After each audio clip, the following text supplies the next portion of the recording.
When people talk about property investments, there are generally two main objectives. The first is for capital appreciation, and the second is for rental income. In this video, I'll be giving you 3 problems with buying a condo to rent out. I'll also be explaining why rental income is a lie for most of us. You are fake news. Go ahead. So why did I make this distinction? Why are there some of us who can consider rental as income, but some of us who can't? And just because there are some problems with buying a condo to rent out, does that mean that we shouldn't do it? In order to be objective, I will also be giving you 3 reasons why, despite the problems, buying your condo to rent out can still be very lucrative and remains a popular way to build wealth in Singapore.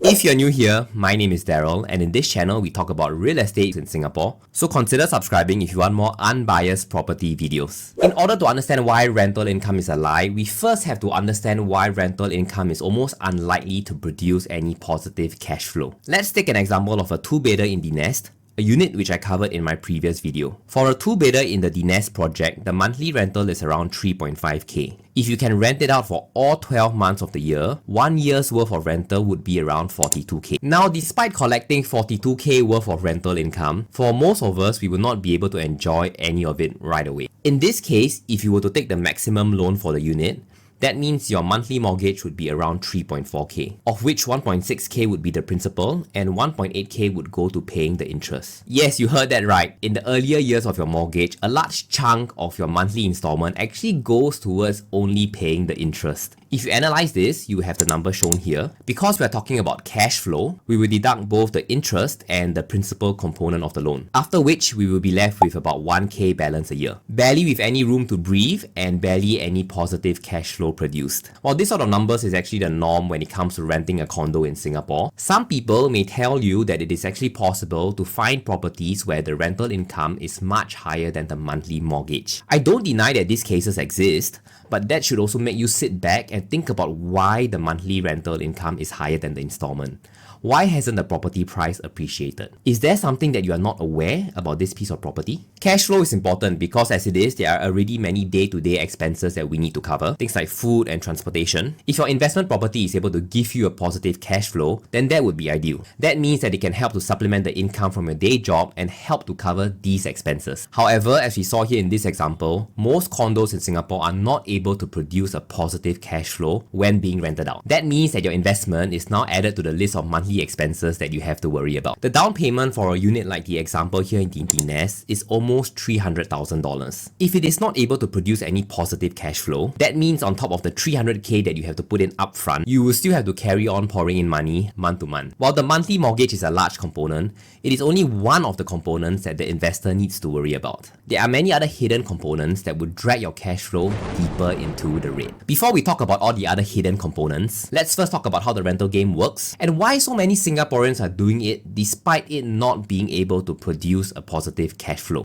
Due to the additional buyer stamp duty in Singapore, most Singaporeans will only purchase one residential property per name. In many cases, the husband will own one property under his name, while the wife would own one under her name. One will be used for the family's own stay and the other will be rented out for what we call rental income. The hope here is to have the second home as an investment and let the tenant pay for the monthly mortgage. That means, in theory, the couple will not need to worry about the monthly mortgage for the second unit. On paper, that sounds like a very good idea. But as you've seen above, most rental units will not be able to produce a positive cash flow. So why then do people still invest in real estate in Singapore if the cash flow is going to be negative? Despite the negative cash flow, one reason why it is so lucrative and so popular is because of this principal component. In the example above, we subtracted it away as we were talking purely about cash flow. But in reality, the principal is paid by the tenant and actually goes into the owner's pocket. It can actually be counted as profits, just that it is not touchable at the point which it is received. Over the years, this number can actually be quite substantial, and it is the first reason why renting out your condo can be so lucrative despite its problems. Furthermore, besides just getting back your capital, due to Singapore's robust real estate market, if you have chosen the right property, you should see an increase in its value. That means that you can also sell it for a profit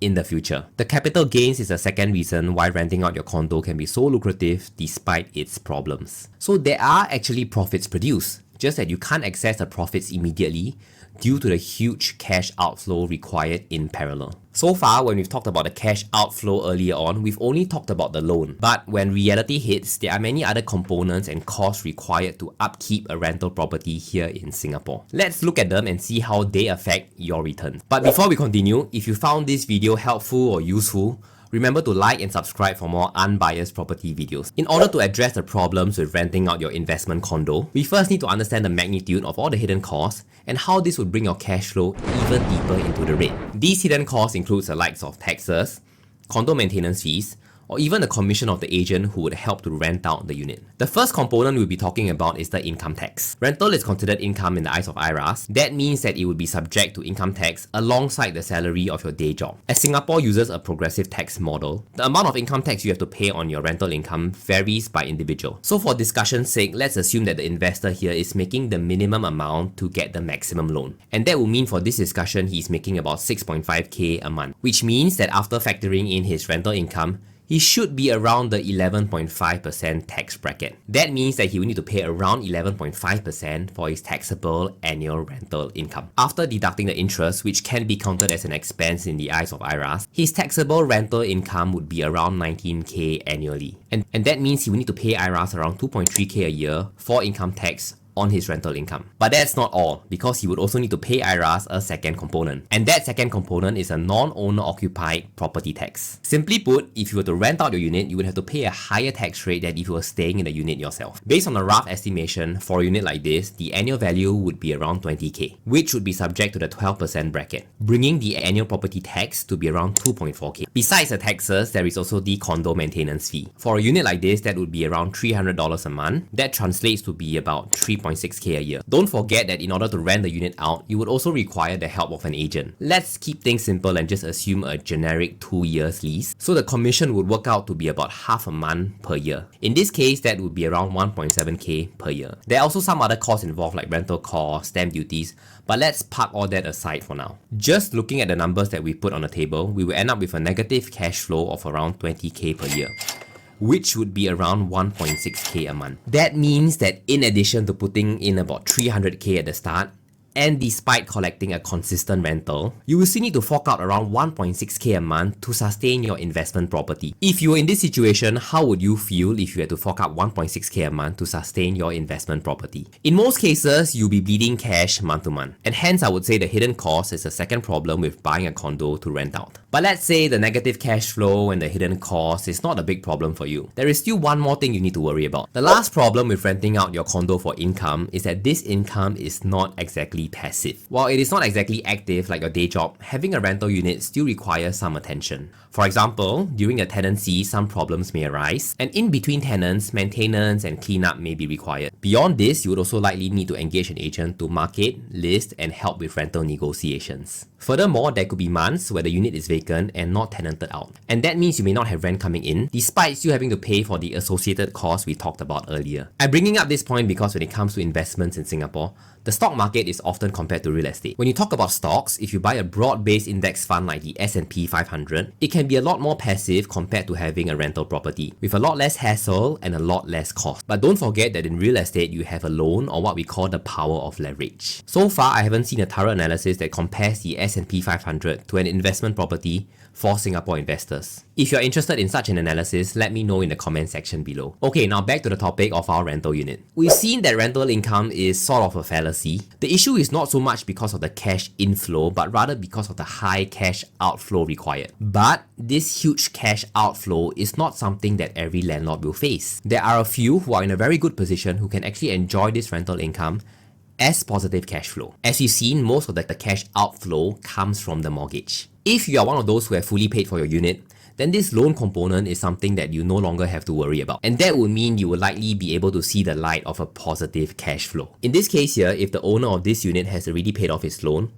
he would be able to have a positive cash flow of around 30k per year, which is around 2.4k a month. The sweet part is that while receiving this 2.4k a month, his property is also appreciating in value, and that means his capital is growing as well. Now the problem with this scenario is that purchasing a second unit for investment is already challenging enough for most of us. While it is preached and touted by many online, the reality is that not every one of us would be able to or even want to go down this path. And even for those among us who can touch a second unit, there are even less who would have a condo loan fully paid off and who would get to experience this luxury of the rental income. Nonetheless, having this rental income as positive cash flow once your loan is fully paid off is the last reason why property investment and rental is so lucrative here in Singapore. Buying a condo to rent out here in Singapore is not for everyone, especially for those who cannot stomach the negative cash flow month to month. But don't let my comments sway you into thinking that buying a condo for renting out is a bad idea. In fact, it is a good first step to having the mortgage for your rental unit fully paid off. Having a good investment vehicle, be it stocks or real estate, is a good way to build wealth. To remain unbiased, I think the larger question is, what should this investment vehicle be? Should it be the S&P 500, which is more passive, or a rental property which gives you the power of leverage? Are you swayed by my comments? Do you think a rental property is for you if you could get one?